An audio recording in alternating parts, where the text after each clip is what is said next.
یہ جو سحر ہے، اس سحر کی تاریخ اتنی ہی قدیم ہے جتنی انسانی تاریخ قدیم ہے، اور یہ بات ہمیں خود کتاب ہدایت بتا رہی ہے سورہ ذاریات کی آیت نمبر 52 میں، كَذَلِكَ مَا أَتَى الَّذِينَ مِن قَبْلِهِم مِّن رَّسُولٍ إِلَّا قَالُوا سَاحِرٌ أَوْ مَجْنُونٌ۔ جب بھی کوئی رسول آیا، جس قوم کے پاس بھی آیا، اس قوم نے یہ کہا کہ تم جادوگر ہو اور یا یہ کہ تم پاگل ہو۔ تو معلوم یہ ہوا کہ آغاز رسالت اور آغاز دعوت جب دی جا رہی تھی تو ان ایام میں ان اقوام کے ہاں، ان ملکوں میں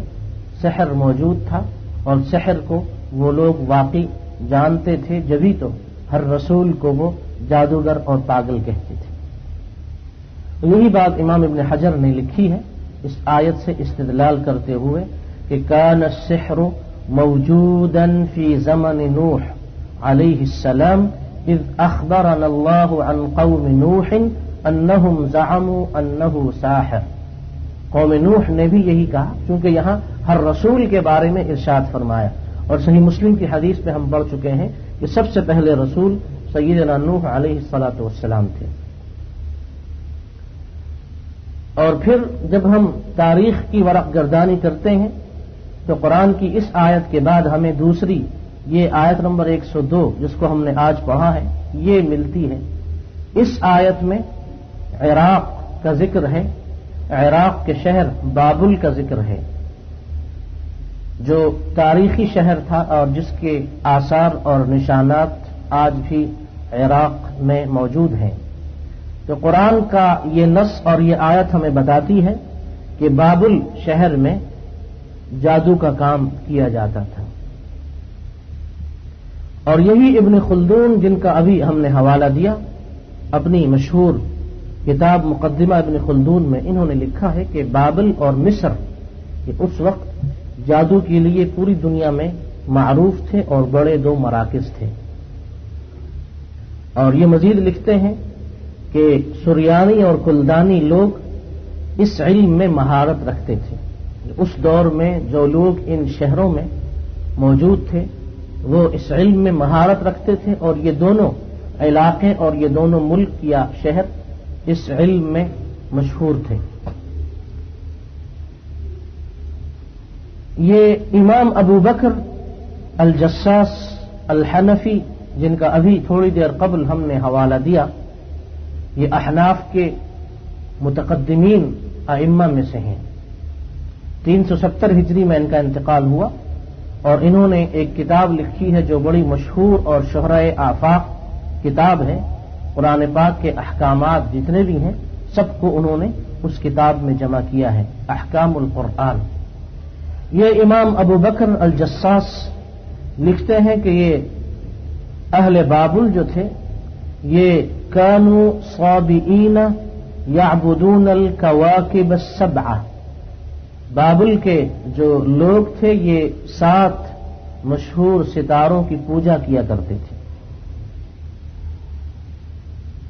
اور ان 7 ستاروں کے نام پہ انہوں نے 7 بڑے بڑے عبادت خانے، معابد بنائے ہوئے اور تعمیر کیے ہوئے تھے۔ امام الجساس نے لکھا کہ یہ جادو صرف اہل بابل و مصر ہی میں مقبول اور معروف نہیں تھا، بلکہ اس وقت عراق کے بعض دوسرے علاقوں میں، شام میں اور روم میں بھی بڑے بڑے جادوگر موجود تھے۔ امام ابن کثیر نے البدایہ والنہایہ اپنی مشہور تاریخی کتاب میں دمشق کے بارے میں لکھا کہ جن لوگوں نے یہ دمشق شہر تعمیر کیا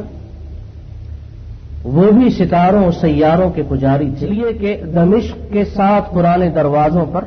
ان لوگوں نے ان ستاروں کے ہیکل اور ان ستاروں کی شکل بنائی ہوئی تھی، اور اہل دمشق کا یہ معمول تھا کہ وہ ان 7 ہیکل والوں کے نام پہ سال میں خصوصی تہوار بھی منایا کرتے تھے۔ تو عراق اور روم اور مصر ان علاقوں میں قدیم زمانے سے جادو موجود ہے، جس کا ذکر قرآن میں ہمیں ملتا ہے۔ اب یہ جو فارس کا علاقہ ہے، ایران اور ایران کے گرد و نواح کا علاقہ، اہل فارس، ان کے بارے میں بھی امام الجساس رحمہ اللہ نے لکھا کہ بابل سے ان کے ہاں جادو پہنچا، چونکہ بابل ان کے قریب اور ان کی پڑوس میں تھا۔ مشہور ایرانی قائد رستم کے بارے میں امام ابن کثیر نے لکھا کہ رستم نہ صرف یہ کہ ستاروں کے علوم کا ماہر تھا، بلکہ وہ ان کی حرکات و سکنات کو فتح و شکست کا سبب اور باعث سمجھتا تھا، یعنی وہ نجومی تھا اور اسے علم نجوم پر یقین تھا۔ اسی وجہ سے قادسیہ کی جب لڑائی ہوئی، مسلمانوں اور ایرانیوں کی لڑائی ہوئی، کلمہ پڑھنے والے موحدین کی اور غیر اللہ کو پوجنے والے فارسی بولنے والے مجوسیوں ایرانیوں کی لڑائی ہوئی، تو 4 مہینے تک رستم انہی ستاروں کے علوم کی وجہ سے مسلمانوں کے سامنے نہیں آیا۔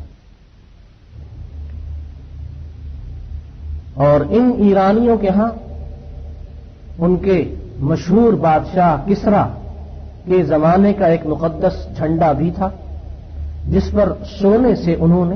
کچھ ہندسے لکھے ہوئے تھے اور کچھ ستاروں کے نام لکھے ہوئے تھے، اور ان کا یہ عقیدہ تھا کہ جس لشکر کے پاس یہ جھنڈا اور یہ پرچم ہوتا ہے اسے کوئی شکست نہیں دے سکتا۔ لیکن جب قادسیہ کی لڑائی ہوئی اور اس جزیرہ عرب سے اللہ کے نام کو بلند کرنے کا عزم لے کر موحدین اٹھے، تو ان صحابہ رضی اللہ عنہم اور وہ نوجوان صحابہ اور وہ جانثار اور شجاعت اور بہادر لوگ کہ جو اسی جزیرہ عرب سے اس وقت نکلے، تو قادسیہ کی لڑائی میں رستم کو اور اس کی فوج کو شکست ہوئی، اور وہ پرچم جو بڑا مقدس پرچم تھا اس کو مسلمانوں نے اور مسلمانوں کے گھوڑوں نے اپنے پاؤں تلے روندا، اور اس طریقے پہ اس عقیدے کو ختم کر دیا گیا کہ مخلوق سے یا مخلوق کے اسباب سے کچھ ہوتا ہے، بلکہ ہوتا وہی ہے جس کا فیصلہ اللہ سبحانہ و تعالی کی طرف سے آتا ہے۔ وما تشاءون الا ان یشاء اللہ رب العالمین۔ فارس اور ایران کے بعد ہم مصر کی طرف جب دیکھتے ہیں تو جادو کے معاملے میں مصری ایرانیوں سے کسی درجہ کم نہیں،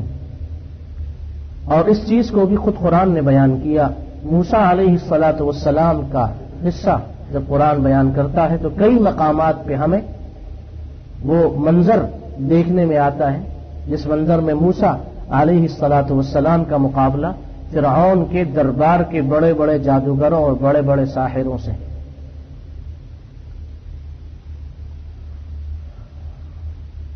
اور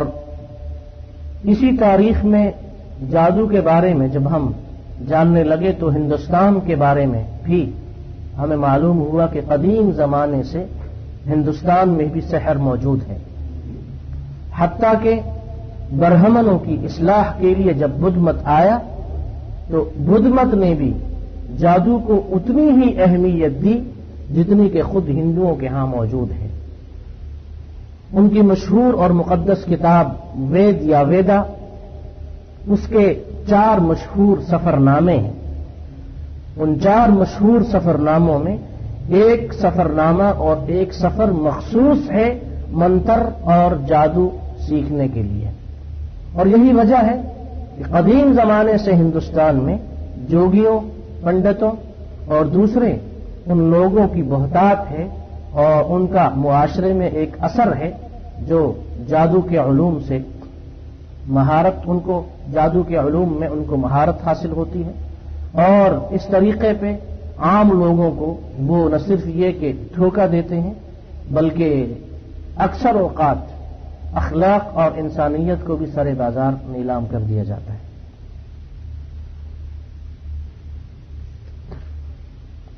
یہ جادو اہل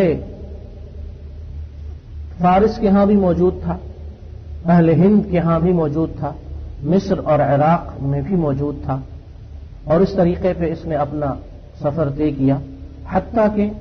یہود اور نصارہ کی تاریخ کو جب قرآن نے بیان کیا تو ہمیں قرآن نے یہی بتایا کہ وَاتَّبَعُوا مَا تَتْلُو الشَّيَاطِينُ عَلَى مُلْكِ سُلَيْمَانَ۔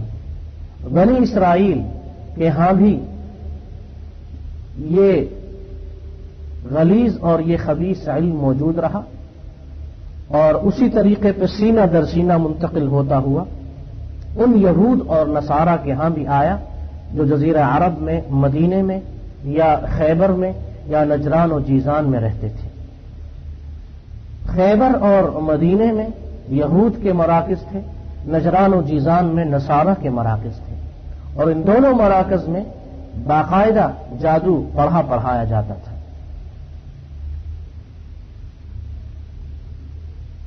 اور یہی یہود اور نصارہ ہیں جنہوں نے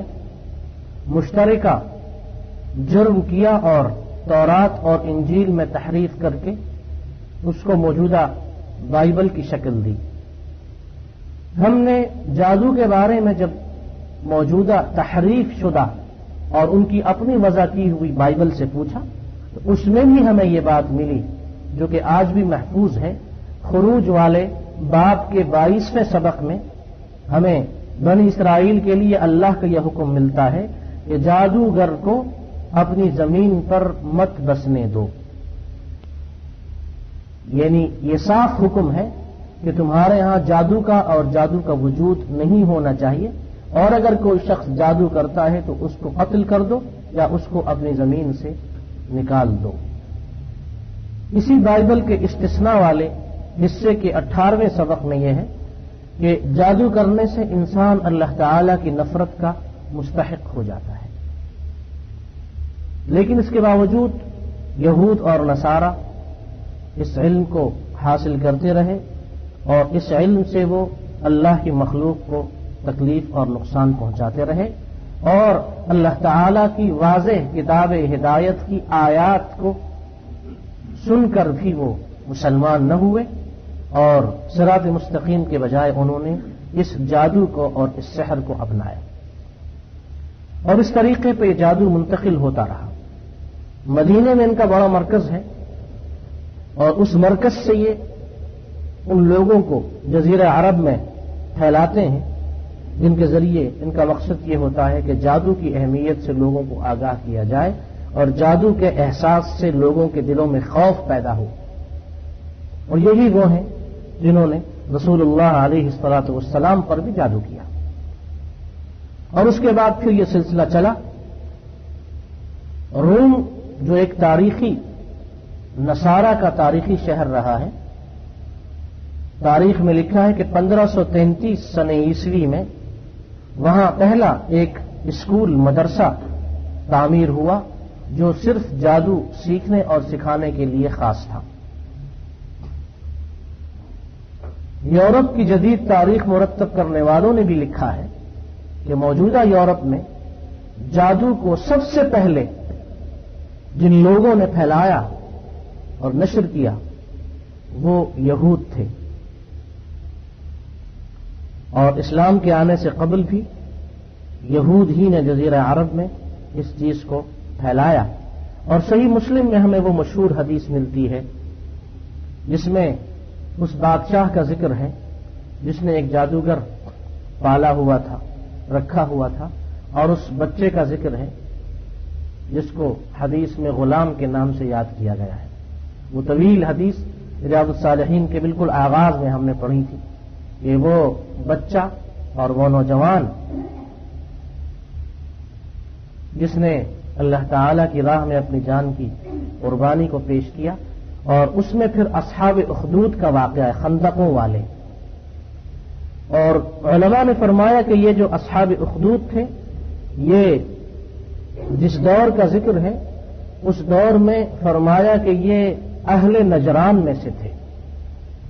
اور نجران گڑھ تھا اور مرکز تھا نصارہ کا۔ اگر یہ بات درست ہو تو یہ چیز ہمیں معلوم ہو رہی ہے اس واقعے سے کہ نجران میں بھی نصارہ نے باقاعدہ جادو کے مراکز